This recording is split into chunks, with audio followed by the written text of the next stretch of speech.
Sa kasaysayan ng Resident Evil, maraming outbreak ang naganap.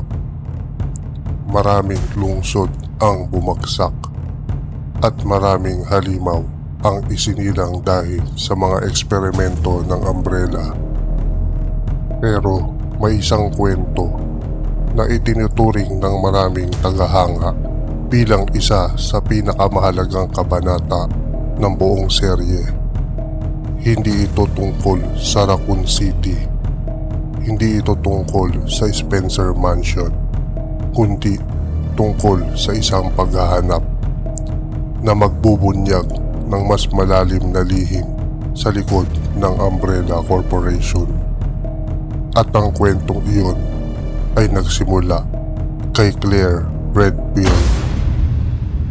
3 buwan matapos ang pagkawasak ng Raccoon City, hindi pa rin sumusuko si Claire sa paghahanap sa kanyang kapatid na si Chris Redfield, habang sina Leon Kennedy at Sherry Birkin ay nagpatuloy sa kani-kanilang landas.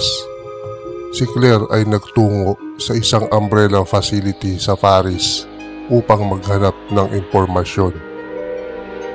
Ngunit bago pa niya mahanap ang kanyang hinahanap, nahuli siya ng Umbrella at ipinadala sa isang malayong isla sa Southern Ocean, Rockford Island. Sa unang tingin, isa lamang itong military prison facility. Ngunit sa mismong araw ng kanyang pagdating, isang pag-atake ang naganap. Pinangunahan ito ng isang organisasyong tinatawag na HCF, at ang taong nasa likod nito ay isang lalaking dapat matagal nang patay, Albert Wesker. Dahil sa pag-ataking iyon, kumalat ang T-virus sa buong isla. Mabilis na bumagsak ang seguridad ng Umbrella, at sa gitna ng kaguluhan, nakalaya si Claire.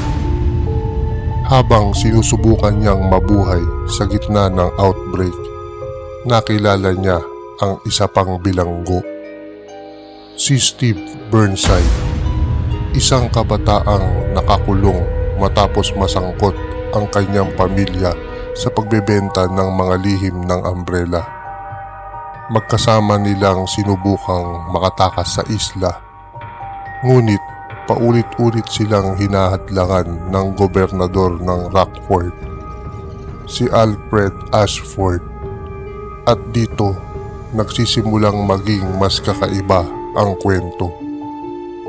Dahil hindi zombie ang tunay na banta sa isla, kundi ang pamilya Ashford mismo, isa sa mga pamilyang nagtatag ng Umbrella Corporation.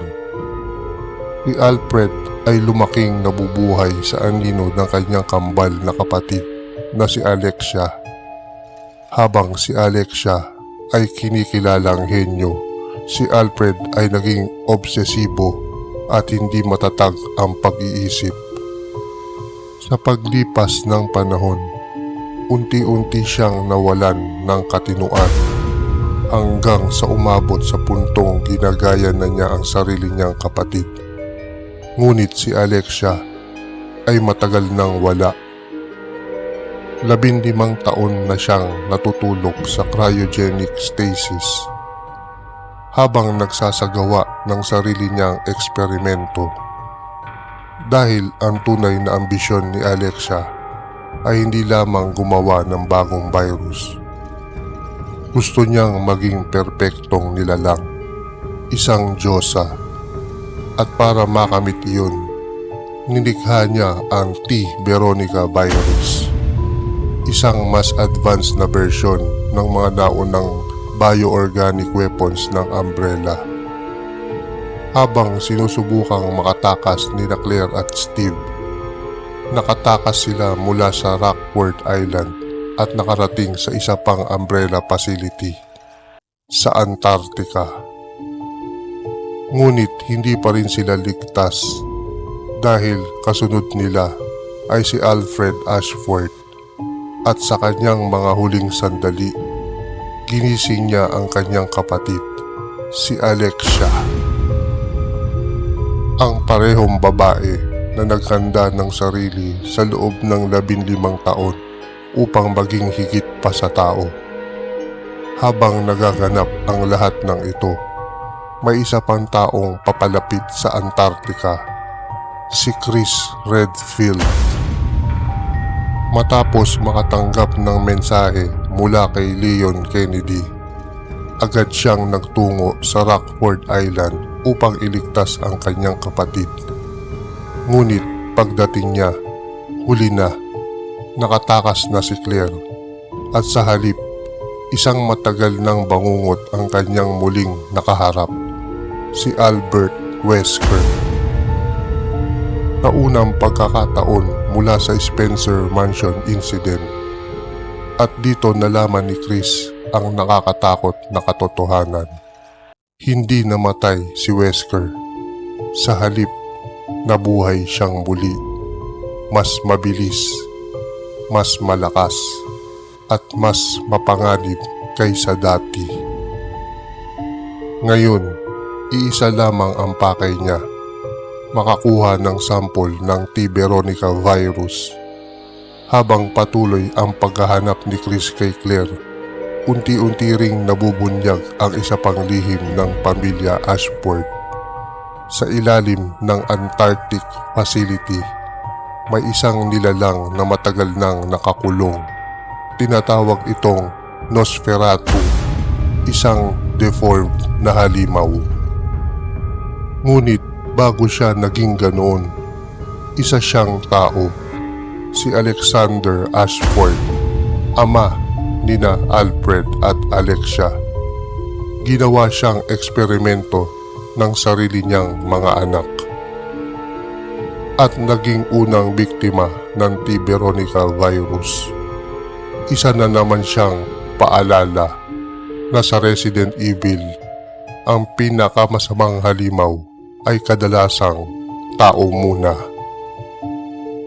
Kalaunan, nagtagpo rin sina Chris at Claire.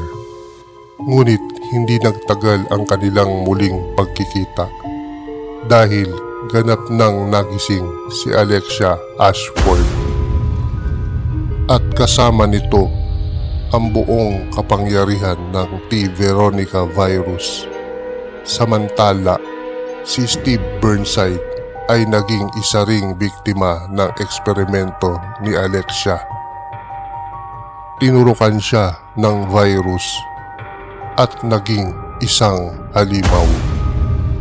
Ngunit sa kanyang mga huling sandali, napanatili niya ang bahagi ng kanyang pagkatao at pinili niyang iligtas si Claire. Kahit alam niyang ikamamatay niya yon. Habang bumabagsak ang buong pasilidad, sinimulan ni Chris ang self-destruct sequence ng Antarctic base. Ngunit may isa pang laban na kailangang tapusin. Si Alexia, ang huling Ashford. At ang pinakamakapangyarihang nilalang na nilikha ng T. Veronica virus. Sa gitna ng apoy, yelo at pagbagsak ng buong pasilidad, nagsimula ang kanilang huling paghaharap. At sa tulong ng isang experimental weapon na tinatawag na linear launcher, sa wakas ay napabagsak ni Chris si Alexia tuluyan, kasabay ng pagbagsak ng buong Ashford legacy. Ngunit kahit nagtagumpay sila, hindi pa rin natapos ang lahat. Dahil bago tuluyang mawala, nakuha na ni Wesker ang kanyang pakay, isang sample ng T. Veronica virus.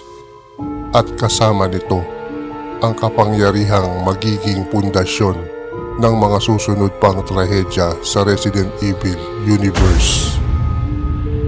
Sa huli, nakatakas sina Chris at Claire mula sa Antarctica. Ngunit naiwan ang isang mas malaking katotohanan. na ang pagbagsak ng Raccoon City ay simula pa lamang. Dahil sa mga anino, may mga taong patuloy na naghahanap ng mas malaking kapangyarihan.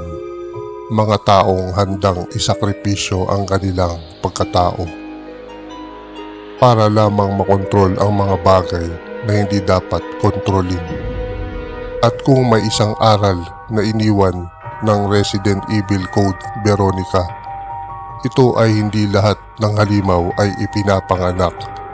Minsan, sila ay nililikha ng kasakiman, ng obsesyon, at ng paniniwalang kaya mong lampasan ang pagiging tao. Kapalit nito ang buong mundo.